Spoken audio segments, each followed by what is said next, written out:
வண்ணத்தமிழ் நேயர்களுக்கு இனிய வணக்கம்.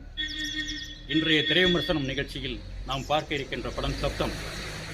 இந்த படத்தோட இயக்குனர்னு பார்த்தா நம்ம ஏற்கனவே பார்த்தோமே ஈரம் படம், அந்த படத்தோட இயக்குனர் தான் அறிவழகன் இந்த படத்தை இயக்கியிருக்கார். நீங்கள் ஈரம் பார்த்த அந்த ஒரு நினைவுகளோட அந்த படம் அப்படி இருந்தது, இந்த படம் இப்படி இருக்கும் அப்படிங்கிற ஒரு மைண்ட் செட்டில் தேட்டரில் வந்துட வேண்டாம்.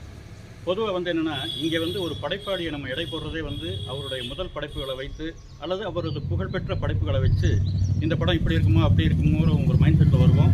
வந்துட்டு அந்த எதிர்பார்ப்புகளுக்கு இந்த படம் ஈடாக இல்லை என்றால் என்ன, அந்த படம் இப்படி இருக்குது அப்படிங்கிற மைண்ட் செட்டோட வெளியே வந்துடும். அப்படியே வர வேண்டாம். சப்தங்கிற ஒரு புது படத்தை பார்க்க போகிறோம் அப்படிங்கிற ஒரு மைண்ட் செட்டில் அந்த படத்தை பற்றி இந்த படத்தை நீங்கள் என்ஜாய் பண்ண முடியும். படத்தை பற்றி பார்ப்போம். இந்த படத்தோட கதை அப்படின்னா, மூணாறு மாதிரி இருக்கக்கூடிய ஒரு அழகான ஒரு இடத்துல இருக்கக்கூடிய ஒரு கல்லூரி. அந்த கல்லூரியில் 2 தற்கொலைகள் நடக்குது. பொதுவாக காலேஜ், அங்கே நிறைய இளைஞர்கள் நிறைய பேர் இருப்பாங்க. அந்த மாதிரி ஒரு காலேஜில் 2 பேர் சூசைட் பண்ணிட்டு செத்து போயிடுறாங்கன்னா ஒரு மிகப்பெரிய ஒரு திகிலை அந்த ஊர் பூரா ஒரு திகிலில் உறைஞ்சு போகுது. என்ன ஏதுன்னு கண்டுபிடிக்க முடியலை. கல்லூரி நிர்வாகம் தவிச்சு போயிருக்கு. என்ன பண்ணுறது, கல்லூரியுடைய ரெப்புடேஷன், அடுத்த வருஷம் மாணவர்கள் சேர்க்கையே நடக்குமா நடக்காதா அப்படிங்கிற மாதிரியான ஒரு சூழ்நிலை வந்துடுது. இதை பற்றி தெளிவாக கண்டுபிடிக்கணும். இந்த கொலைக்கு காரணம் யார், இந்த தற்கொலைக்கு காரணம் யார் அப்படிங்கிறத கண்டுபிடிக்கணும். அப்படிங்கிறதுக்காக அதை இந்த பேய்களை பற்றி ஆராய்ச்சி பண்ணக்கூடிய ஆதியை அப்பாயின்மெண்ட் பண்ணி அதை விசாரிக்க சொல்கிறாங்க. அவர் வர்றாரு, கல்லூரியை பற்றி ஆராய்ச்சி பண்ணி எல்லாத்தையும் டீட்டெயிலாக யார் என்ன அப்படிங்கிறத பற்றி தெரிஞ்சுக்க முற்படுறாரு. அவருக்கு உதவி செய்கிறது கதாநாயகி லட்சுமி மேனன். அவர் ஆராய்ச்சி பண்ணி ஒரு விஷயம் கண்டுபிடிக்கிறாரு. இந்த கொலைகளில் எல்லாம் லட்சுமி மேனனுக்கு ஏதோ ஒரு பங்கு இருக்குது அப்படிங்கிற மாதிரியான ஒரு விஷயம் அவருக்கு தெரிய வருது. இதுக்கு இடையில் இன்னொரு அதிர்ச்சியான சம்பவம் என்னன்னு கேட்டிங்கன்னா, இதில் ஒரு 3வது கொலை இங்கே நடந்துருது.